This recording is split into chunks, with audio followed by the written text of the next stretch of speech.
Hi guys! Okay, so pom-poms. They're one of my favorite things. I love them so much. Last year I put over 200 faux fur pom-poms on hats that I sold at craft sales and through Etsy and everything else. But they're super easy to make and people are always saying, oh, I can't do it, it's really hard, I never had any luck. And I got thinking about it and I think that the hardest thing is figuring out how to make them. So when I make my pom-poms, I use these pom-pom makers. There's a bunch of different brands, but mine is Clover. And this one is a 3-inch, which is the biggest one that I have, and obviously my favorite because I like things big. Go big or go home for me. But they come in an average size, and you can get them all the way down to a teeny tiny itty bitty size as well.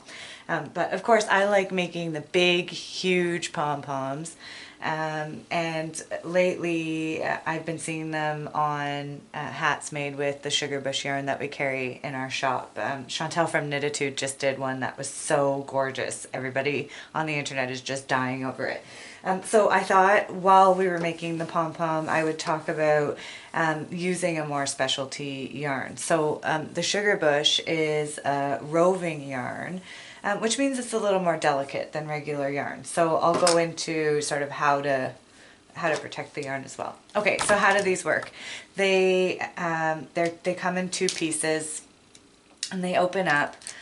So to get started working with them, you make sure that they're together and you pull two of the side pieces open. It doesn't really matter which way they face. It doesn't matter. You don't have to worry too much about lining them up exactly because they'll line up on their own.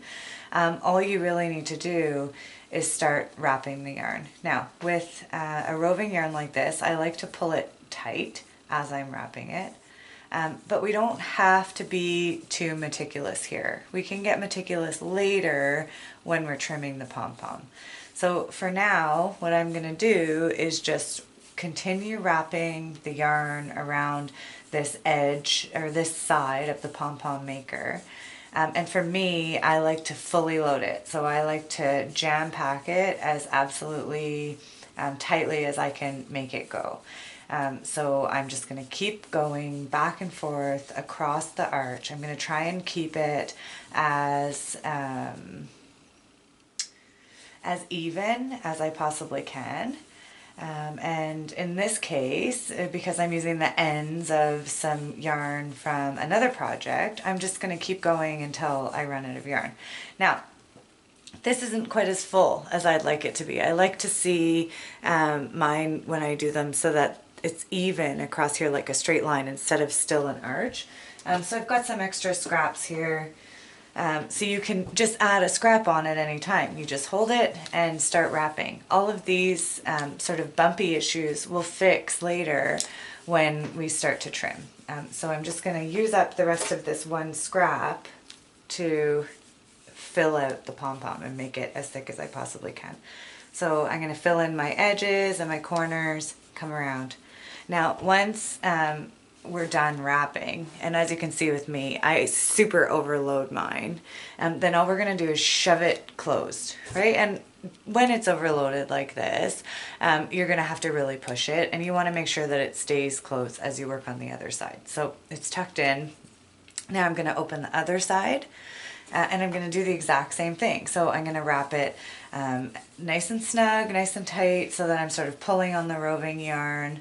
And I'm just going to keep going, same thing, overload it, fill it super full so that when we're done, our pom-pom is as big and puffy as it possibly can be. So you'll get this sort of stiff pom-pom look instead of the floppy pom-pom yarn bits, which is fine and beautiful and has its place. But in this case, we're making these great big, huge, thick and full pom-poms.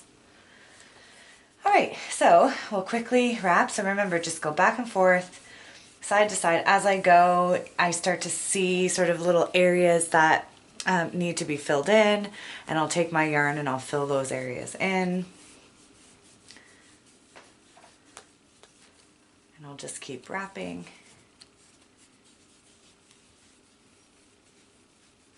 I like pom-pom so much that I generally don't even only use scraps. I allot enough yarn within a pattern that I'm working on to make sure that if I only have one ball of yarn, there's enough left over for a pom-pom. I like them that much. I love pom-poms. They're the best.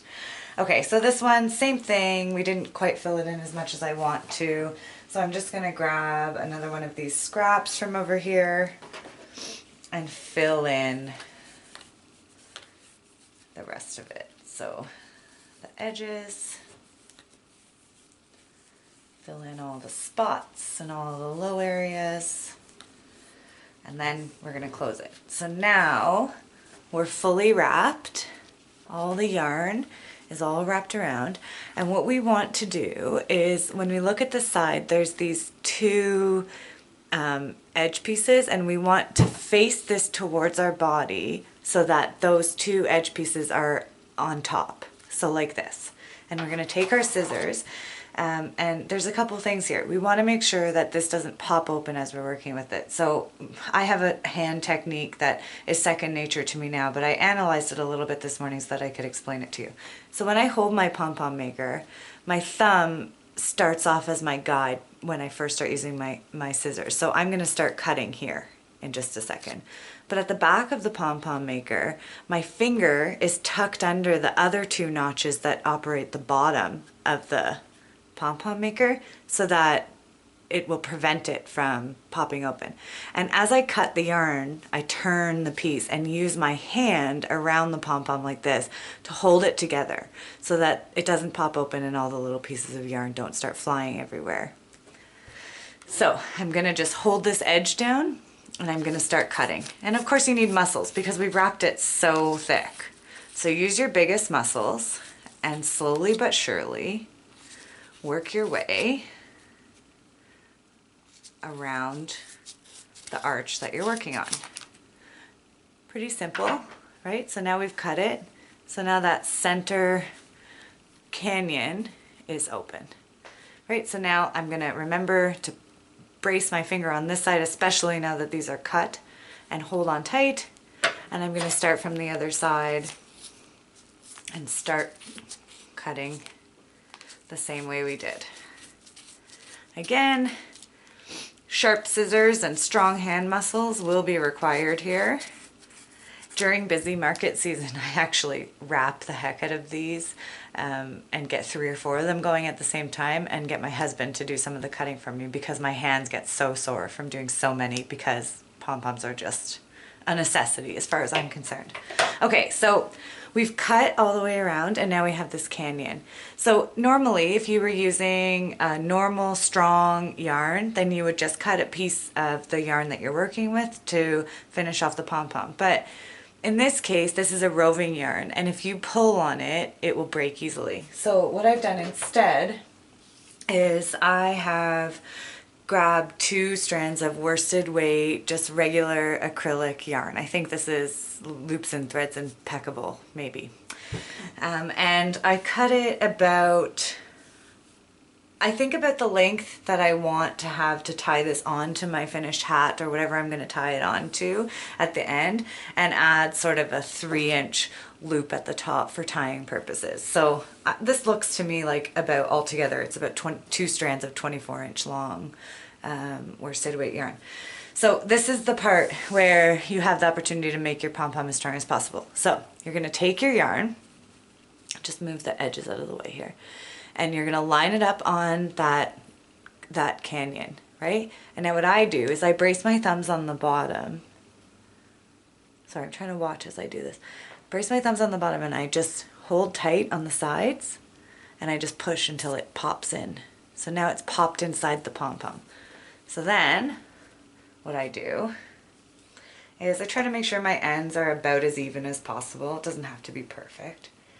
But then all I'm gonna do is flip it over. So we went in on this side, right? And so now it's hanging here. And I'm just gonna tie.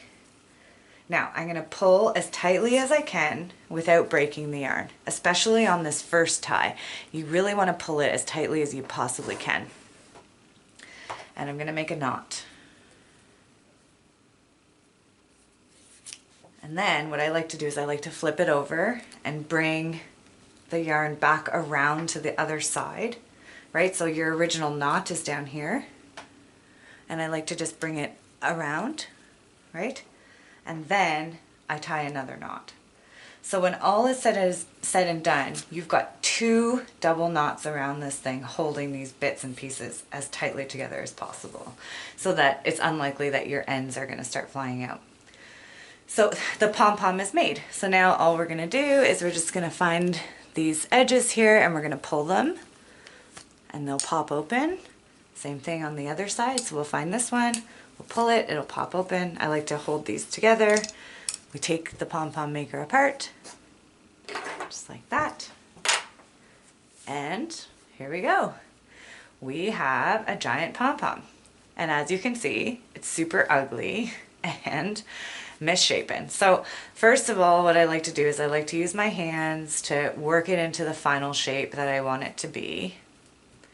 And you'll get sort of these ears on it because as you're wrapping around the arches, you'll end up with thicker spots, right? And all that you need to do now is take your scissors, and this is the part where you get to be super meticulous. I will sit here and trim these pom-poms forever if I don't actually stop myself, because I like them to be so perfect. But all we're gonna do right now is just trim off the sticky outy pieces. And I like to do it in a couple steps. So I trim all the ones that you can see right off the bat without even playing with the pom-pom at all. And I sort of look at the shape of it, and if I need to trim down one side more than the other to bring it back to more of a circular bit, then I will. But then once I've done the initial one, I like to sort of run my hands over it like this, and it gets all your edges off. Now roving yarn, of course, is going to be super furry like this. But when you do that, little ends that you might not have seen on your first cut start to pop out. And so we'll trim those bits off, make it nice and even, find all the spots that are sticking out funny or that are making it more oval than circular. Trim it down, and ta-da! You have a beautiful, absolutely massive pom-pom. I've got great big long fingers and you can see that it's huge. I love putting these on baby hats, teeny tiny heads with great big pom-poms on top. I hope you found this helpful. Happy pom-pom making.